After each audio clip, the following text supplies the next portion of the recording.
Alright, so good morning everyone. Let's get started. So we are going to start a new topic today, and that is Scoop.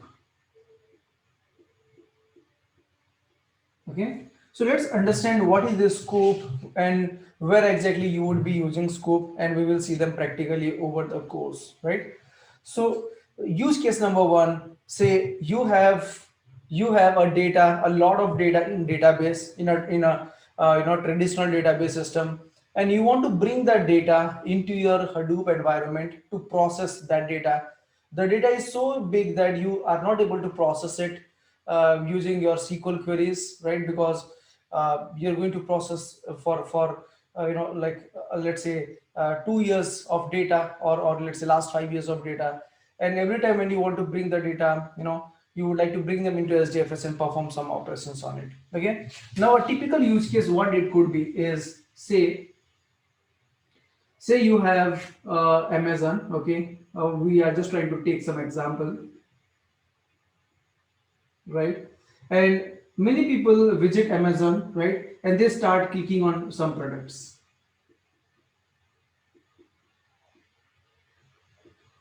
Okay, they start clicking on some product. Every product you click, okay, every product you click, silently a event gets triggered, and those information goes to a web application. Those information goes to a web application. Okay, and these web applications mostly they would be REST or SOAP based web services. Okay, so whenever you click any product, you watch some product, you spend some time on a particular page, all these details goes to a web application. It could be a SOAP or it could be a REST based web services, and then eventually this would store the data into your database. Okay, now this database could be anything. It could be Teradata, it could be Oracle, it could be MySQL, anything, whatever these guys have designed internally, right? So if you see, this is one part of the story, right, wherein the customers basically sit here, right? So the customer basically sit here, and the customer basically functions from here, right? So they just go and click some browse some products, and eventually all these details are slowly somewhere tracked in the database system. Okay, now after that, let's say there is a lot of data, let's say there is a lot of data which we have gathered in our database system, and we would like to do some analysis, saying that these days what are the typical products people are mostly looking into. For example, now if it is a summer season, people would mostly look for fans, ACs, refrigerators, and so on, right? Or maybe any air cooler, right? So now typically I would like to see what kind of like product customers are trying to buy. So what we will have to do is we'll have to analyze this data, whatever is coming in our database. Okay. Now analyzing 1 day data is still okay, right? Analyzing 1 day data is still okay, because if the data is just 1 day old, then you can typically write SQL queries on top of that database. And trust me, more or less that SQL query would definitely work, right? Because 1 day of data may not be that great, right? But what if I say I want to analyze last 3 months data, and those data are basically the click stream data. We call it click stream. When you click, the data is going to the server, right? So what if I want to analyze last 3 months of data, and I would like to figure out something out of it, right? Now in that case typically it would be very hard for you to go and fetch the data of 3 months old. And few systems are designed in such a way that they can retain only 1 month of data, and not and not 3 months, because the size of the data is so high, and then the database, they are always worried that the database may go down if we put everything on this traditional database, of last 3 months, because it does not make any sense. People would be smart enough to move this data to some other system, but not exactly here. Okay. All right. Now 3 months of data. possibly will not be here if the daily volume is very very high. Okay, because the customer would be least bothered about what he had browsed 90 days ago. Is not it? It is the company who would be more interested into it. But as a customer, I don't care what I have really browsed 90 days before. Is not it? So most likely the data may not stay here. The data may be moved to maybe the secondary database, or it could be moved to some other system like Elasticsearch or so on. Okay, but the data may not reside here completely. Okay, and that is the reason, if you see, if you try to take the bank statement, you log into your bank account, try to get the bank statement of last 10 years or 5 years, it will say, mostly they say, I can give you the bank statement instantly only up to 2 years or 3 years. If you need more data, the bank statement of previous years, then write an email to us or contact us, and then we will fetch it and give it to you, because they do not have handy in the traditional database. They have already moved it into some other places. Okay, all right. So now we want to like get this data into our SDFS. That is the whole requirement. Okay, so the data is coming on a daily basis, and on a daily basis, regularly, maybe after every like every day, or maybe every 6 hours, every 12 hours, or maybe weekly, right, or maybe monthly, we would like to get this data into our SDFS, so that we can start doing some analysis on it. Okay, now scoop basically is Scoop basically is a framework, a tool, a ecosystem component, which is basically helping us to get the data from database to SDFS and vice versa. Okay, you can get the data from database to SDFS, or you can write the data from SDFS to database. Okay, that is what your Scoop is, and it is a very simple and small tool. You hardly have 10 to 11 commands on Scoop, and all you have to do is learn all those commands as much as possible, right? And then you are done with Scoop. Okay, so I hope you understood what is the Scoop. The Scoop is basically an ecosystem component which can be used to bring the data from RDBMS to SDFS and vice versa. Okay, and again, Scoop is maintained by Apache. Okay, and it's basically written entirely in Java. Okay, so it is a Java based tool which has the capability to read the data from database and store the data into your SDFS. Okay, now let me tell you one thing. Whenever somebody says it's a Java based tool and it is used to do XYZ with the database and bring the data from database, close your eyes and say definitely they might be using type 4 driver. So we have already studied about what are these drivers in our previous examples, but as I have told you that there are 4 type of drivers, 5 type of driver in fact. Okay, 1, 2, 3 are not used, 5 is experimental, 4th is what the whole industry uses. Okay, since the day when I started programming, I am using type 4 driver. Until today, it's just type 4 driver. Type 1, 2, 3 are really not used. So you don't spend your energy even to learn how exactly the type 1, type 2, type 3 works, right? Spend energy in learning type 4 driver. Okay.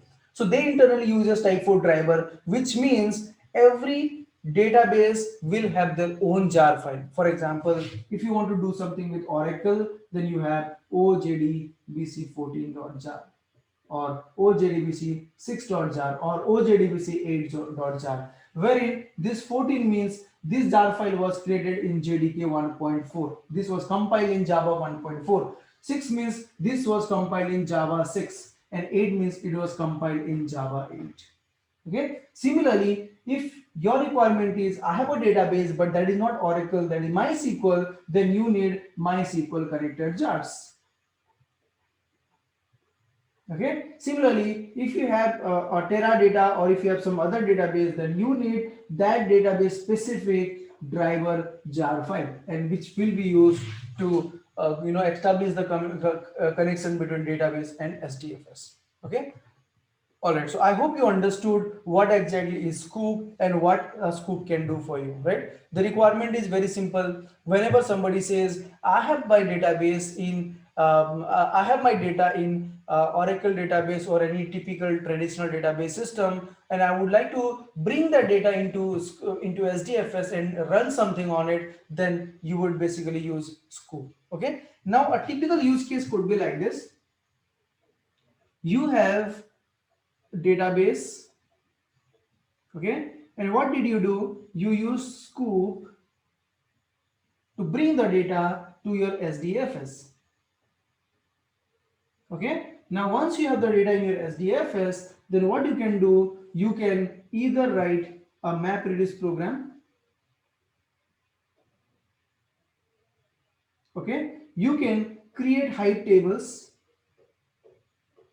and query, okay, you can write Spark program,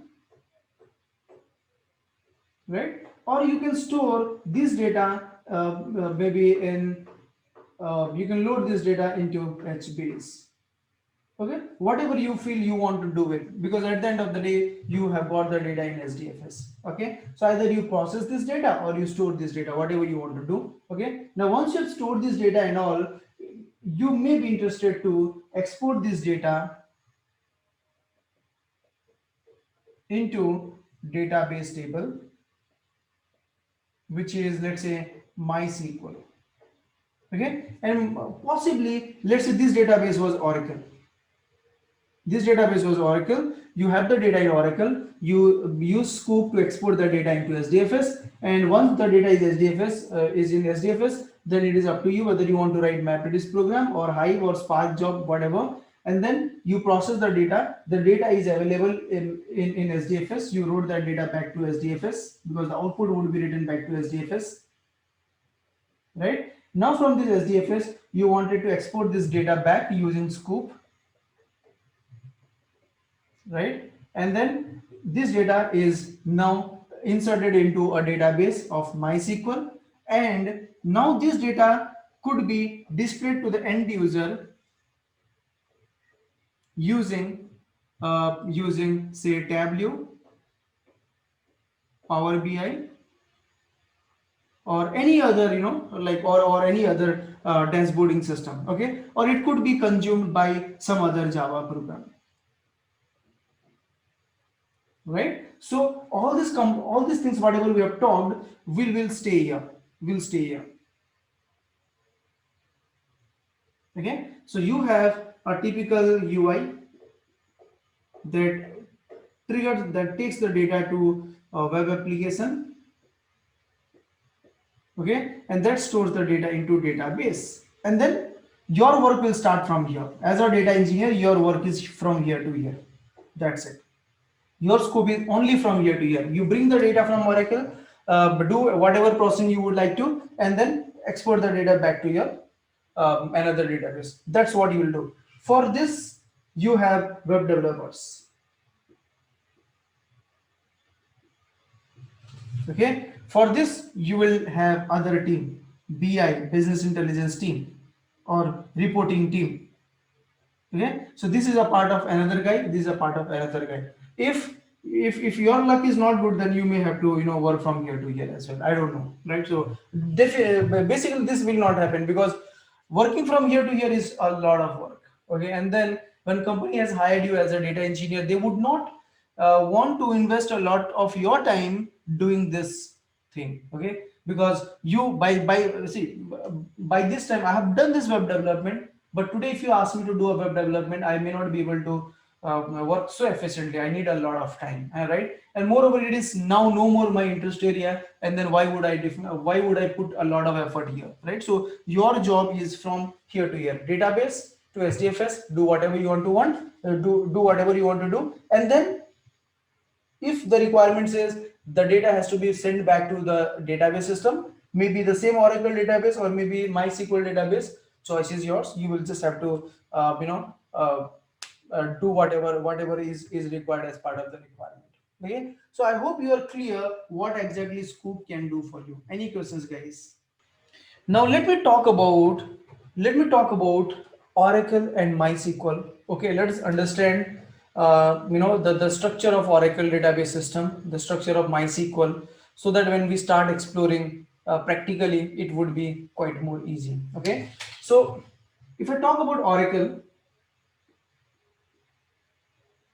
okay, in case of Oracle, what we have is we have something called user.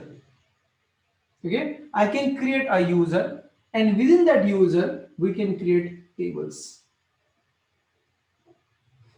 Okay, in MySQL, we have databases, and inside the databases we can create tables. Okay, so I will also write down some commands so that you can understand it. So in case of Oracle, okay, where once you log into your Oracle database, there is a command create user. Let's say MyScoop user, okay, identified by some password. I would say MyScoop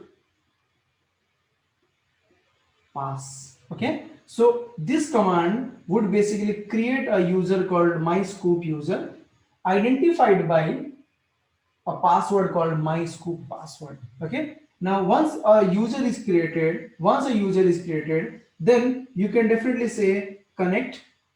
Okay, connect MyScoop user, give a slash and give password MyScoop pass. Okay, hit enter. So once you do that, it will say connected. Okay, once you are connected, now you are inside a user. Okay, so user is nothing but a database in terms of Oracle. Okay, now once you are inside a user, you can say create table. Table name could be let's say employee, right? And you can write your whole script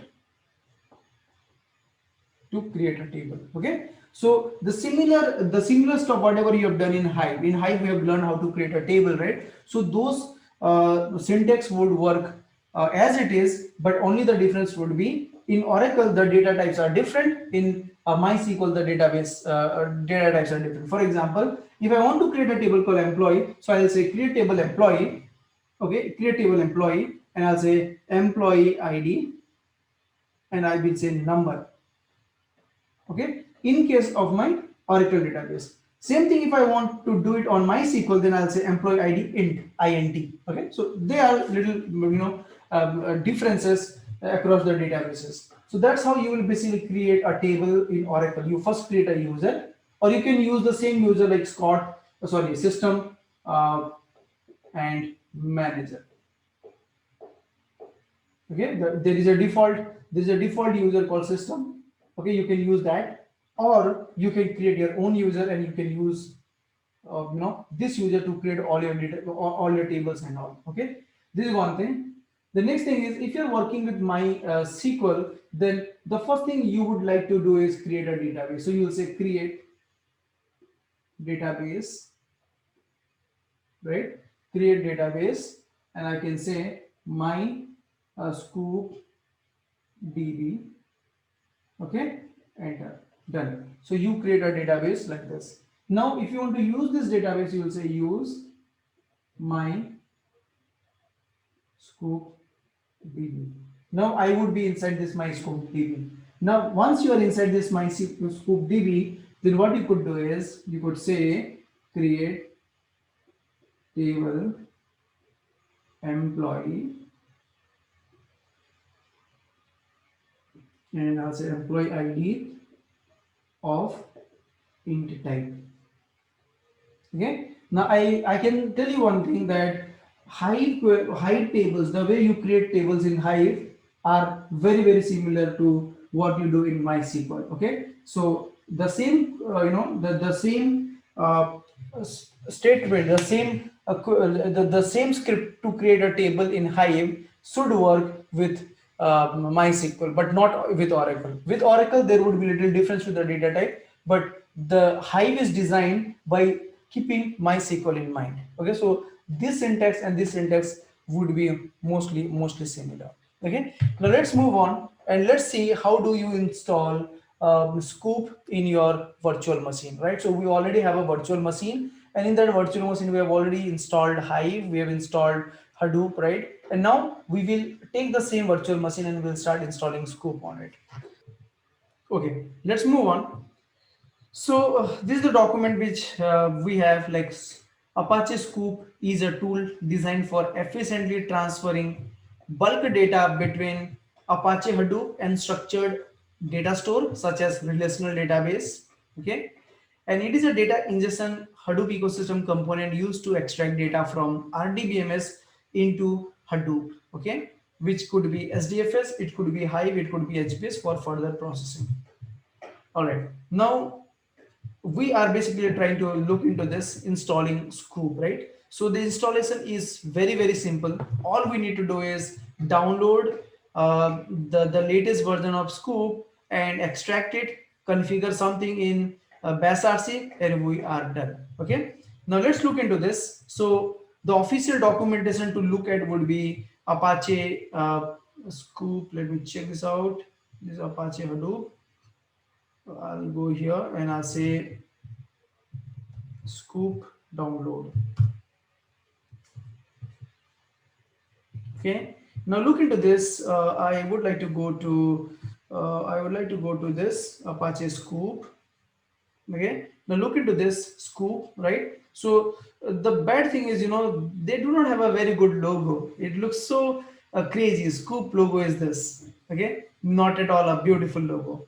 Anyways, so I have taken this document, I have taken this information from here. See here, Apache Scoop is a tool designed for efficiently transferring bulk data between Apache Hadoop and structured data store such as relational databases. Okay, now let me tell you that Scoop is available in two different versions. One is Scoop 1.x and another one is Scoop 2.x. Okay, Scoop 2. Okay, so the first version we call it Scoop. Okay, the second version we call it Scoop 2, but Scoop 2 is purely experimental. Okay, and I will not advise to use Scoop 2 anytime. Okay, so right now we would be working on the recent version of Scoop 1. Okay, so downloading is like you can see here, latest stable release is 1.4.7 and you can download it from here, and latest cut of Scoop 2 is this and you can download it from here. But we are going to start, we are going to work with Scoop latest version. Okay, so I'll click on this download and you will see here you get a link and you can download it from here.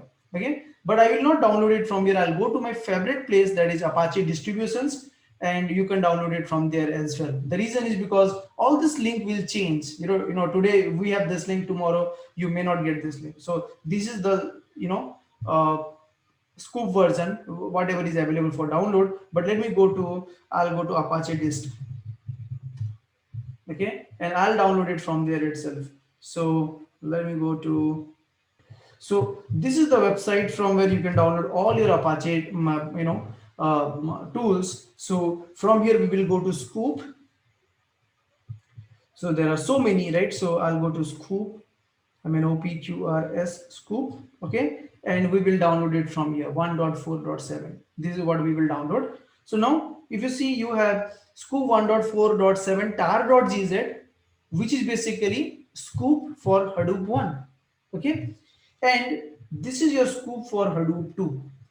Scoop 1.4.7 bin Hadoop 2.6.0 tar.gz.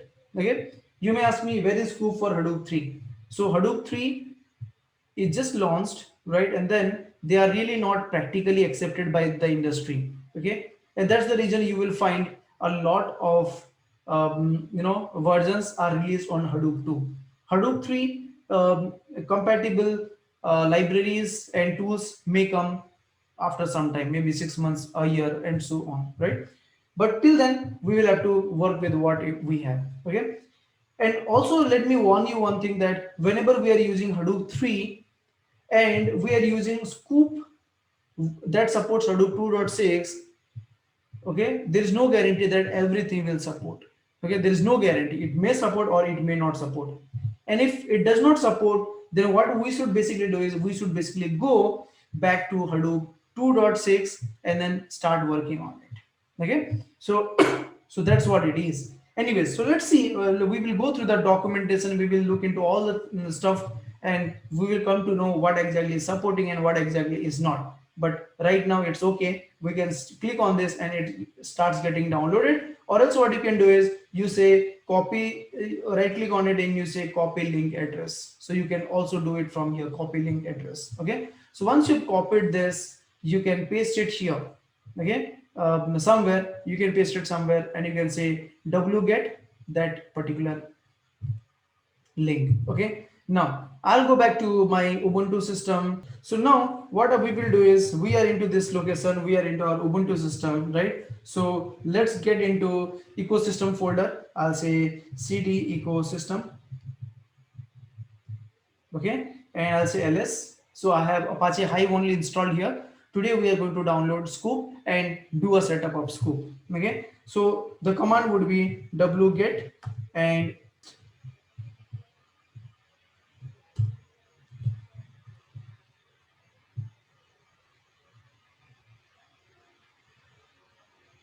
done. Okay, so we have downloaded Scoop here. Now the next thing would be, once you've downloaded the Scoop, extract that into a folder. Okay, so if you're looking for older version, then you can obviously go to this URL, http archive apache.org disk Scoop, and you can get the old version from there. We are not going there, that's okay. So let's go and untar this file, whatever we have received. I'll go back here and say paste.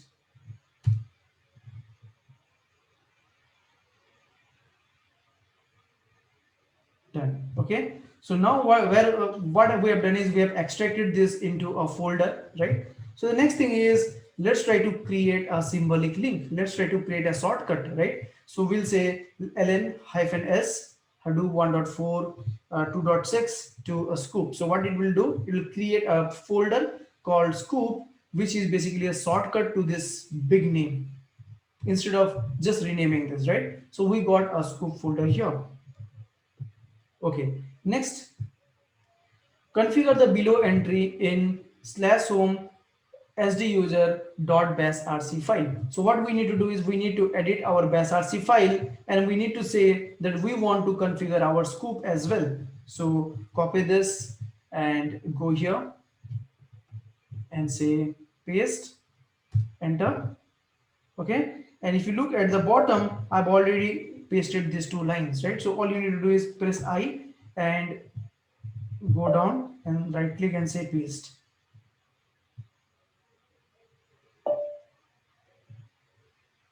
Right, so once you do that, sorry, this is straight wrongly, so let me go here. Okay, so just say right click and paste, and you would be done with configuring your Scoop here, right? And then once you have pasted this two lines, I've already done it, so I'm erasing it out from your escape colon and WQ, saved. Okay, done. Once you've saved this, it's okay to close this terminal and start a new terminal again. Right, done. Now next, now, as we know that Scoop can be used to interact with the databases, so you have to tell Scoop what kind of database your project is going to work with. Okay. Now, if you are going to work with Oracle, then you will have to bring jar file like this, ojdbc6.jar, ojdbc8.jar, and so on. Okay. And if you are going to work with MySQL, then you need to have a MySQL connector. Okay. Now, the best thing what you should do is go to your Ubuntu system, or go to any system wherever you have your databases installed. So I'll say Control R MySQL. Okay, -u root -p, and password is root. We have already installed MySQL as part of our Hive sessions, right? So the only reason why I logged in here is to check which version of MySQL I have really installed. Okay, so I can see I have installed MySQL 8.0. So I should basically look into the connector 8.0. Okay, so let me go to my folder here. Now if you see, I have MySQL connector Java 8.0.23 available. And from where did I bring this? I brought it from Maven repository. Okay, so you can download this from Maven repository. Please make sure that you do not bring any old version, because there is no guarantee whether it will work or not. Okay, so the driver should be compatible with the actual version of your database. My actual database version is MySQL 8, and that's the reason I brought MySQL connector Java 8.0.23. Okay, so this is what you have to bring. Okay, and if you're going to work with Oracle, then you'll have to check what kind of Oracle database you're going to use. Oracle, whether that is present in, whether that is compiled in Java 6 or so on. So you'll have to bring the appropriate jar. Okay, now if you look into my document says it all, that if you have installed Oracle in your Windows, then you can probably go to this path. Okay, you can probably go to this path, and this path will contain a jar file like OJDBC 6.jar or OJDBC 14.jar, based on whatever version you have installed. Okay, now uh, I'll also be giving you a Oracle installation video in Windows. It's very simple. Download the XE edition, click next, next, next, next, and your installation would be done. Okay. But I still share a video with you. Please go ahead and set up that, and so that you can try with Oracle as well as you can try with MySQL. Okay. So in my case, I am going to work only with MySQL today. So I can just copy this, okay, and paste it where, paste it to this location, paste it to scoop lib folder. Okay, so right click and say paste. Done. So this has to be done. If you don't do this, then Oracle will not be able to communicate with database, because at the end of the scoop will not be able to communicate with the database, because at the end of the day, scoop is a Java based product, and Java based product needs a jar file, because they heavily use type 4 driver.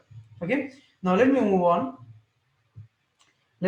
So I'll go back to the notes. We're done till here. Now once this is done, open a new terminal and type the below to check if the scoop is configured properly or not. So scoop version is what you can write to check if the scoop is properly installed and the scoop command is identified or not. Okay, so I'll go to a new terminal and let me say scoop version. All right, now if you look into this, it says scoop 1.4.7 is successfully installed, and there are a couple of warnings, so you can still ignore the warnings. These warnings are because it's saying HBase is not installed, hcatalog is not installed, this and that is not installed. That's still okay. We'll be able to work without these tools. Okay, now this has completed your scoop installation, right? So let's go back to the document and see what else we can do. Okay, now, as I have told you, Scoop comes with a very, very handful of commands. And if you understand all those commands, you are good at Scoop.